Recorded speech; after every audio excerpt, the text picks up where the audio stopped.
the back? Good, good. All right. Well, thanks for having me. My name is John Wallace. I'm a postdoc at Penn State working in the weed management lab under Bill Curran. Been there for about 3 years now. And I'm going to share what we've learned in the past 5 or 6 years about kind of developing best management practices for making interseeding cover crops and field corn work. And so there's been a bunch of research at Penn State related to interseeding. And so there's really 2 projects that I'm still currently involved with where we're kind of investigating interseeding. One is this NRCS CIG project that Penn State had. It's now over. We're kind of still generating some content, fact sheets, stuff like that from that project. And that project really focused on really developing the best management practices for implementing interseeding in conventional no-till systems. More recently, I'm involved with another project at Penn State. This is an organic systems project, and we're really interested in taking what we've learned as far as best management practices with the NRCS project and implementing interseeding in organic grain systems as a way to reduce tillage and get cover crops on more acres. So I'm just going to start with kind of a brief intro of why we're interested in interseeding. I'm assuming that there's a fair number of folks here that know about what's going on at Penn State with the interseeder. Maybe you've seen the interseeder or tried some interseeding yourself, and maybe there's some folks here who this is a new concept for. So, cover cropping is having its moment now in agriculture, and that's because they're multifunctional tools. So we think about multifunctionality with cover crops, receiving multiple conservation benefits as well as production benefits from integrating cover crops into our cropping systems. And I'm a weed scientist, so I think a lot about how we can integrate cover crops into systems so that we can diversify our weed management programs and help manage and prevent herbicide-resistant weeds. But what's really driving cover cropping is why you guys are here today, and that's the soil health benefits that we can get from cover cropping. And so all the surveys that are done on why farmers are interested in cover cropping and why they adopt cover cropping, always the number 1 and 2 and 3 reasons on the list are these potential soil health benefits. And cover cropping is going up. Adoption rates are going up, and this is a really interesting figure to me. This is a couple years old now, but it shows adoption rates on annual croplands in the U.S. And you can see that the redder areas are a higher percentage of the proportion of annual croplands in which receive a cover crop. You can kind of see the Northeast is really leading in cover crop adoption. And what's really interesting, if you kind of drill down into the Northeast, is to look at the pattern that we're finding. And so we're seeing pretty high rates of cover crop adoption down in the Delmarva, kind of the mid-Atlantic area, and probably not surprised that conservation incentive programs are driving a lot of that.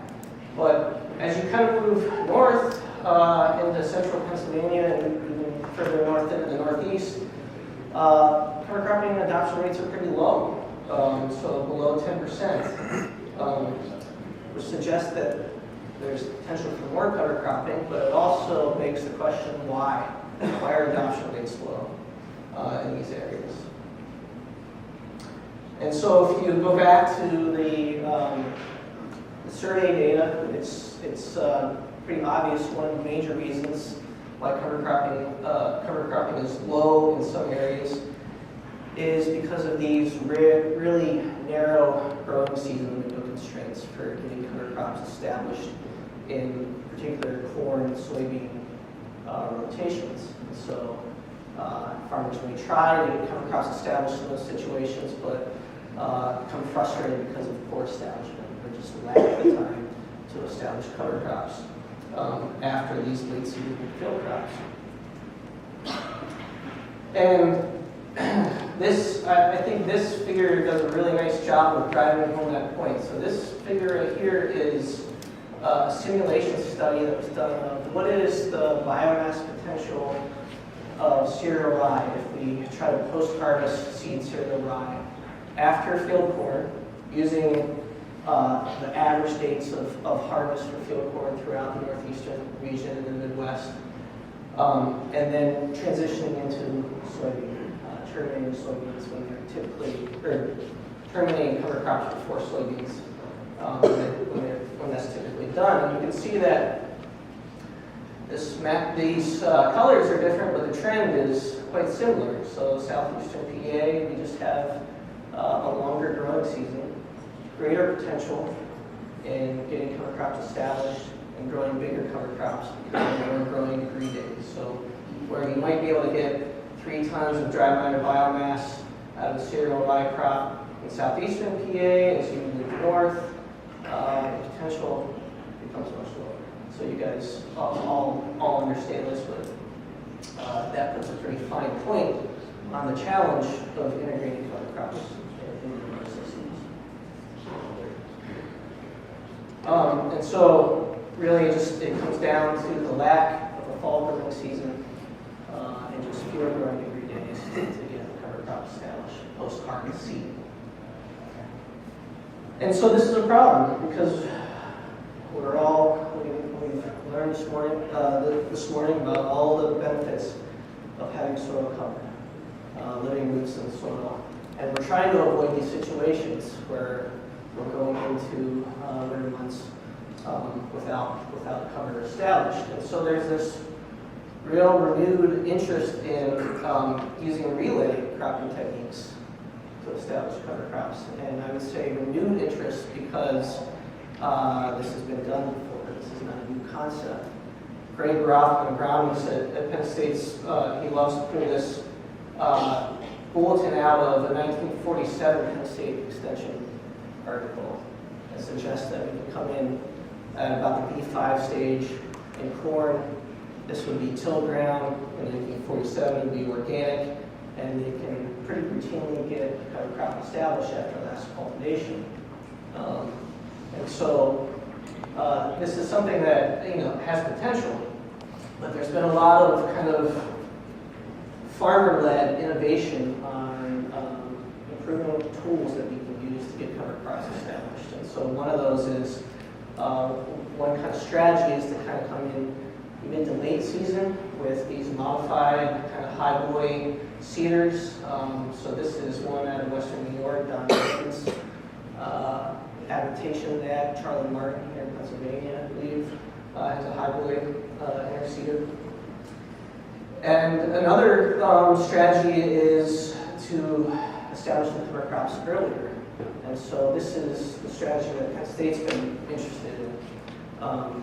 And so this gentleman right here, Corey Dillon, who works out at the agronomy farm, along with several Penn State research scientists, kind of got their heads together and came up with this modified high clearance no-till grain drill, which allows us to come into about knee-high corn and drill in cover crops. And so the assumption in investing in something like this is that by getting cover crop seed into the ground, you're going to more consistently be able to establish a cover crop year after year by using a drill rather than broadcasting seed onto the surface. So this has actually gone commercial. So some of these same guys that were involved in kind of fabricating this high clearance no-till drill now have a company called Herbicide Technologies. And so these machines are now being made in Lancaster. All I've gotten is a hat out of this, so I'm not really here to try to sell the interseeder. But it's basically set up. It's a no-till grain drill with high clearance, about 36 inches, set up on 7-inch spacing with basically every fourth row unit removed. And they kind of we'll custom make these with different toolbars depending on what you're interested in. So this one here is set up to be able to side dress one pass at the time of interseeding. They can be set up to ban herbicides. They sell them now as a full width drill, and so you can use it as a regular grain drill and then quickly remove those units to be able to interseed. And so after this drill was fabricated, there was a number of years of field trials that went on at the agronomy farm and on-farm locations about how to put this into practice. And at its conception, it was really, they were thinking that this had great utility in a conventional no-till system using Roundup-ready crops. So you would come down and you would use a burn-down application, use a two-pass system where you would come in with a post-application at about V3, and then come back in at about V5 and interseed your cover crops. And so I'm going to talk a little bit later about using soil-applied residual herbicides, because that makes interseeding a little more problematic as we're dealing more and more with glyphosate-resistant weeds in Pennsylvania. We're thinking about the need for residual herbicide, potentially overlapping residual herbicides, and so that's going to influence our ability to interseed. So one of the first things that was done was figure out what species we can use. So what cover crop species were shade tolerant enough and kind of adapted to be able to interseed in the standing field corn. And so this is not an exhaustive list of cover crop species. I think they tested about 13 to 15 different grasses and broadleaves and brassica cover crops. And they found that some work better than others. So what we have found is the real workhorses as far as consistent establishment, potential biomass potential, is annual ryegrass and medium red clover. And so other grasses, we tried perennial ryegrass, Kentucky bluegrass. Those grasses don't work too well. Orchard grass, so I think this is Potomac, works pretty well, so that other than annual ryegrass, that's probably the best performing grass species. There's a big price difference between annual ryegrass and orchard grass. Much cheaper to interseed annual ryegrass than orchard grass.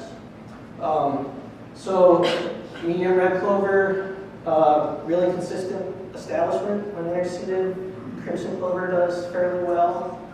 Hairy vetch, there's the potential to interseed hairy vetch. It seems to be a little more variable, so some years we'll see pretty good establishment from hairy vetch, other years we won't.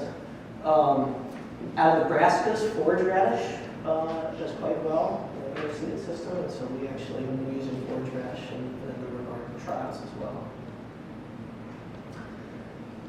So I'm going to talk a little bit about rates. We haven't really figured out the best seeding rates for species, and so we've kind of been going using kind of book values where we're targeting different seeding rates for different species. So right now, if we were to give some recommendations, we would recommend about 15 pounds of annual ryegrass, or 15 to 20 pounds depending on whether it's seeded alone or in a mixture, with about 8 to 10 pounds of medium red clover.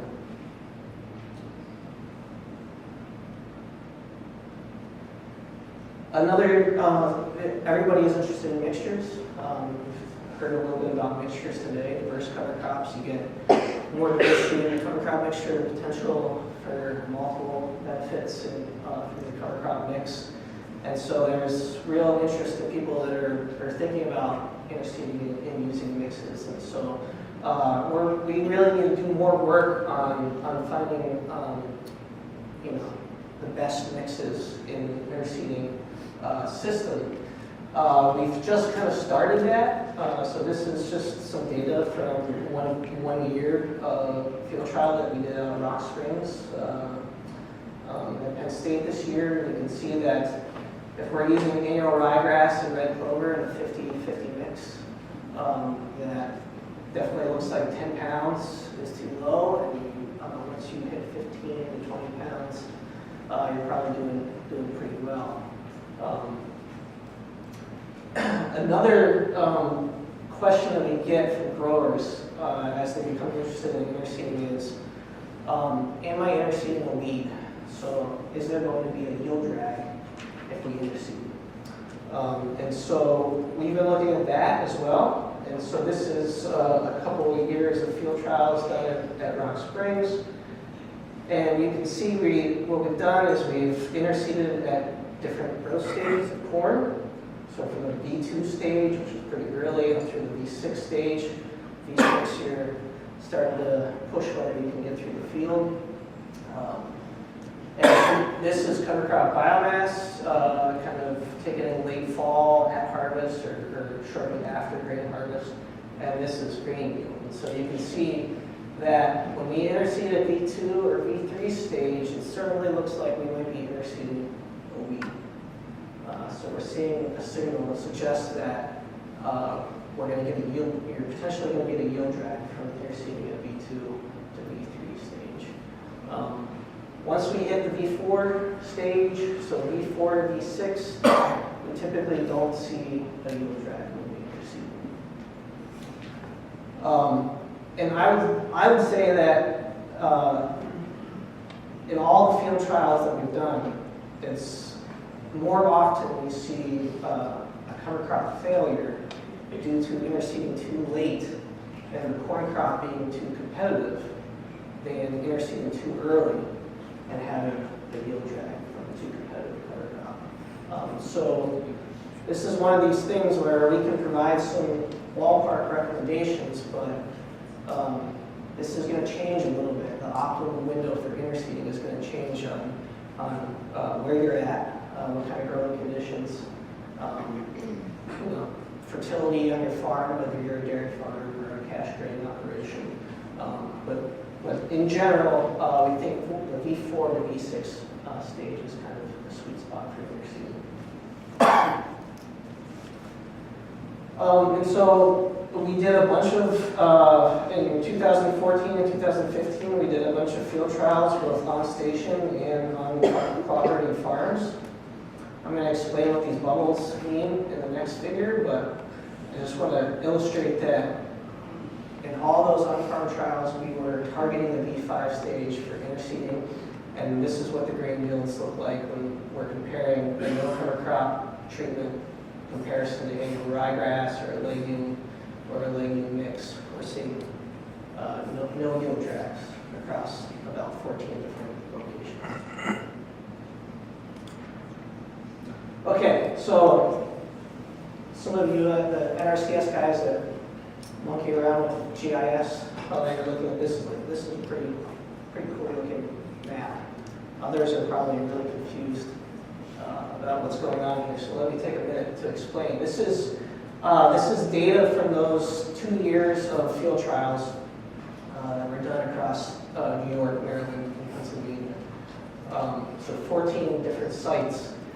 And the black circles are the 2015 field trial year. White circles are the year after. And these different panels are the different cover crop treatments. So annual ryegrass alone, a legume mixture, median red clover, crimson clover, and hairy vetch, and then annual ryegrass with this legume mixture.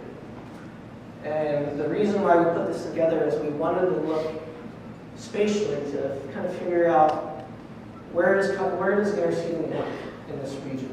Are there areas where it works well versus areas where it doesn't work well? And so the size of the circle is scaled to the fall cover crop biomass. And so you can see there's really a big range in how much biomass we get out of these treatments from year to year and across different locations. So here we are almost, a failure that will blacked out. Here we're getting almost a half a ton of dry matter biomass in the fall out of the year seed crop. So if you stare at this, you can see it's variable. So interseeded cover crop performance is variable if you're measuring how much cover crop you have on the ground in late fall. It does look certainly like down here in Maryland that variability is much greater. So in some years, probably due to growing conditions, if it's really hot and dry, or you have a really competitive corn crop down there, we see interseeding failures. But here, as we move, into north central PA and into New York, we get pretty consistent establishment. So we're getting a couple 100 pounds of dry matter biomass out of the interseeding cover crop in late fall. And so we've been thinking about, well, our growers are going to look at that and say that's successful. So what really constitutes success when we're thinking about interseeding? And really it's about what your objectives are. So what is the benefit that you're trying to get out from interseeding the cover crop? And so here's a field site where in the fall we had about 500 pounds of dry matter just after harvest. But in the spring we had about a ton of dry matter biomass. And to me that looks pretty good. We're going to add a lot of carbon to that soil. We have good soil coverage. And so that looks like a success to me. In the northern tier, cover crop interseeding is working quite well. And so I think this is either from Potter County or maybe Bradford County. And so this is a silage operation, and this is late fall, early winter. So plenty of time in the fall for that cover crop to come on, and it's going into winter with good soil coverage, certainly tied up, retaining some nitrogen, preventing nitrogen losses. And so I would say that this is also a success. We work with a lot of small dairymen who are really interested in interseeding as diversifying their operation to allow for another source of forage in late fall. They're also interested about having that interseeded cover crop established for them to get manure out in late fall. So as we think about the potential for interseeding, we need to really think about what the objectives are and determine really what the potential for interseeding is. And so there's probably also, we're thinking about where interseeding is really viable and where there's good potential for interseeding. Might also depend on where you're at. So what the growing season window is, what the growing constraints are. And so this is just some data from that organic project I was talking about. And so we are working with 3 organic grain farmers in Pennsylvania. One down here in New Holland, and then one in Union County and one in Mifflin County. And you can see that these are kind of nicely positioned to kind of cross that gradient of where there's really enough growing degree days in late fall to be able to potentially post-harvest seed and cover crop. And so this is spring cover crop biomass. This is the Lancaster location, New Holland location. This particular farmer had enough time after grain harvest. He double disced, he broadcast through the rod, he double disced again. He got a pretty good catch. And so he was able to stack post-harvest seed. These 2 locations didn't have the window to do that. And so if we're looking at spring cover crop biomass, biomass potential of cereal rye is, if you get a good catch, it's going to be bigger than when you're working with these annual ryegrass varieties. So he's getting 2 tons of dry matter biomass of the cereal rye before he terminates that field and goes to soybeans, and about a ton out of the interseeded cover crop.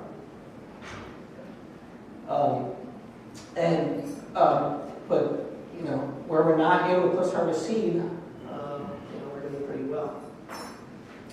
Okay, so another big question we get is what's the potential for herbicide injury, carryover injury from using residual herbicides to interseeded cover crops.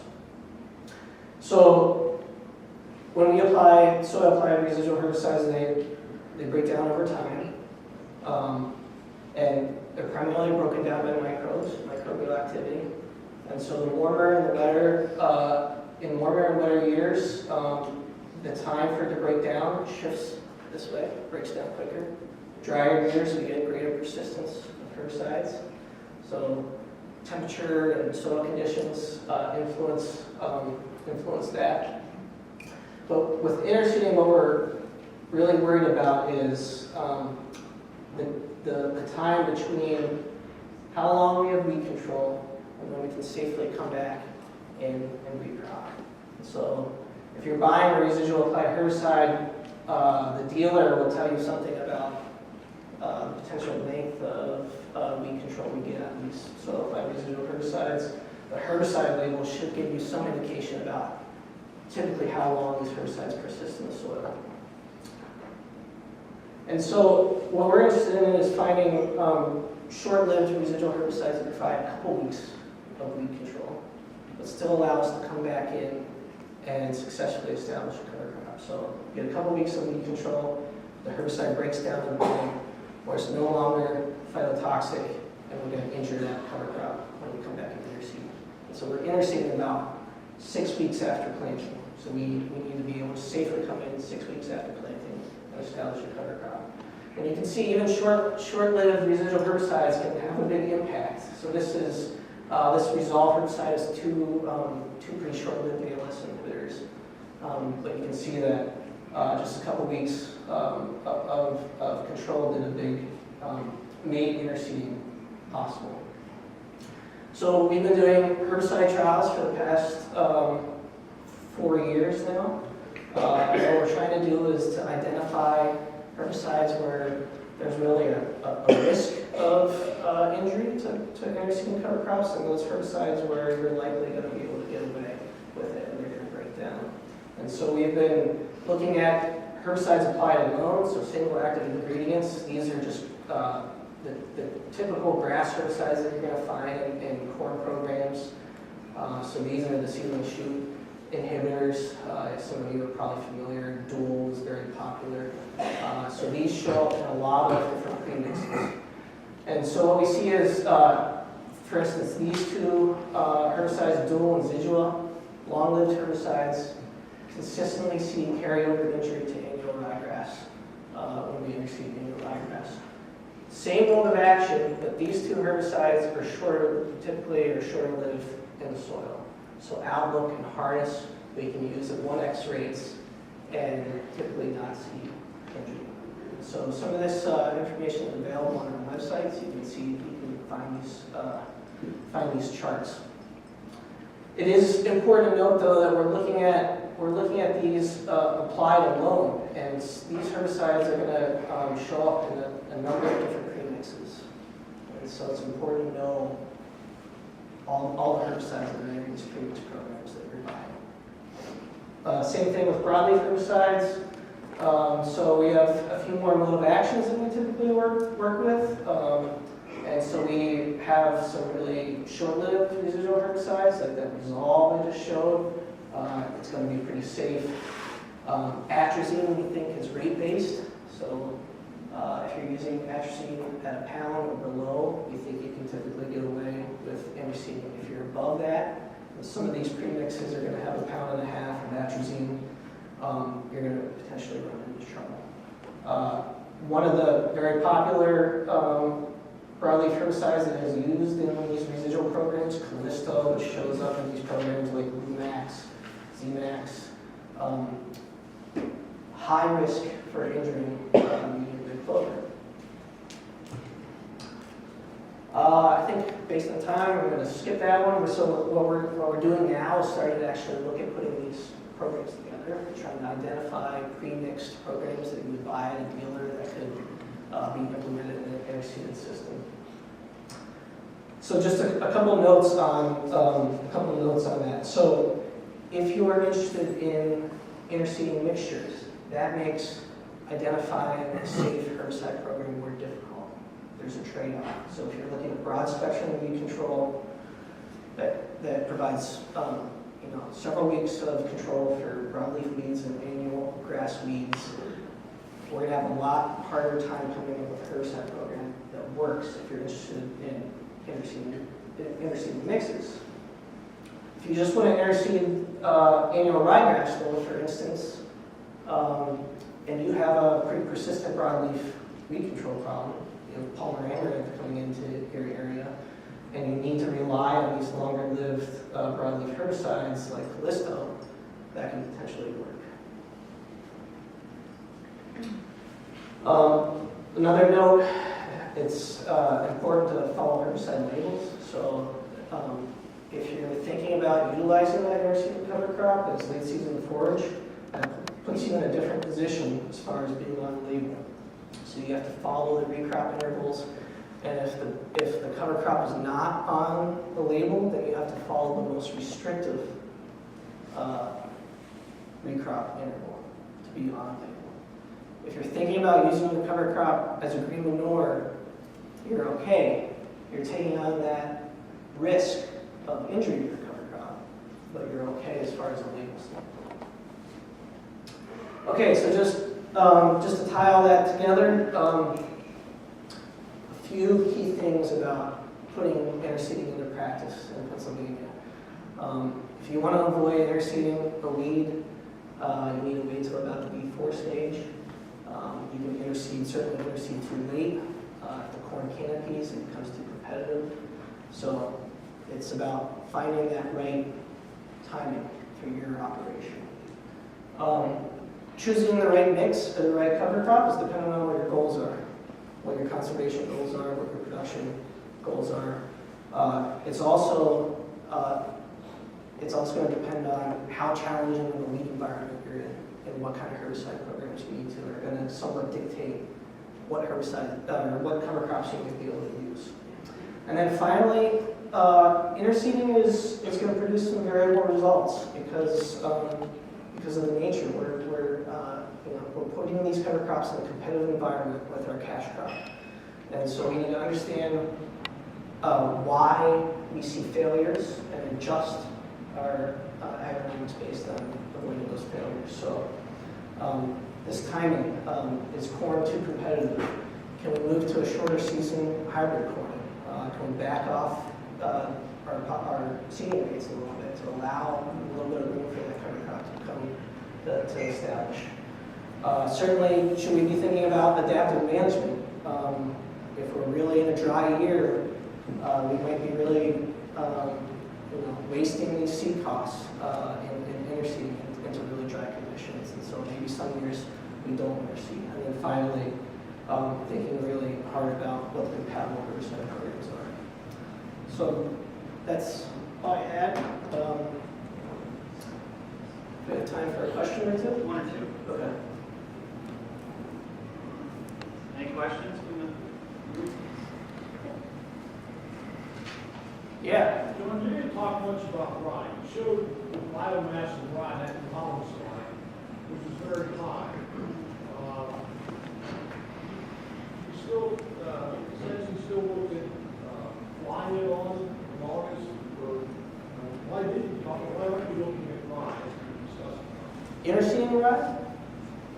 Interseeding cereal rye? Interseeding or flying it on it appears to produce a lot of biomass. Right. Yeah. So certainly the biomass potential of cereal rye is going to be hard to beat. So I guess what we're thinking is in these situations where you're either broadcasting on the surface or interseeding, the smaller seeded grass species are going to be doing a little bit better than the large seeded grass species. And so we think that we're going to see more consistency out of annual ryegrass in those situations than cereal rye. So that's why we haven't really played around with cereal rye in an interseeding situation. And I guess we just haven't really done much with either high boy, broadcast, or flying on. Any other questions? Yeah. How much testing have you done with broadcast interseeding as opposed to interseeding with the drill? Yeah, that's a good question. So the question was about broadcast interseeding versus drilling it in. So most of the work that was done in the conventional no-till system, we didn't have those comparisons. In the organic work that I'm involved with, we're wondering, can we just use the best management practices that we've learned as far as seeding rates and timing, and have success if we come in right at last cultivation and broadcast seeding. And we have 6 site years where we've done that, and the first year we saw no difference between broadcasting and interseeding. This past year, we had near drought, pretty dry conditions, and we saw a benefit from getting that cover crop seed into the ground in comparison to broadcast seed. But that's an until situation. So you would think, especially if we're timing that broadcast interseeding with the last cultivation pass, we might be able to pretty consistently establish that cover crop.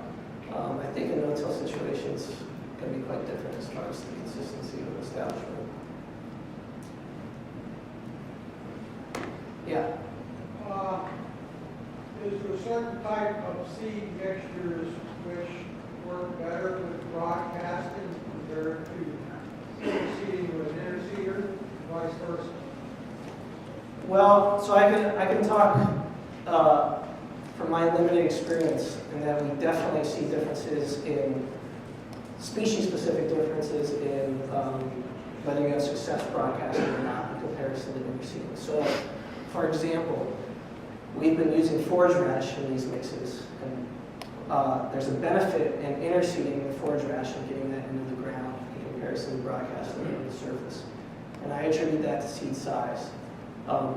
Those same trials, we have orchard grass, which is pretty small seeded, and we actually see orchard grass do better in the by broadcasting in comparison to interseeding. So smaller seeded species are going to find those nooks and crannies to be able to get a little bit of soil coverage in a broadcasting situation. It's going to be more challenging with larger seeded species. I think there's a benefit to getting it in the ground. Okay, I think we're going to have to stop there, but thank you, John. Sure.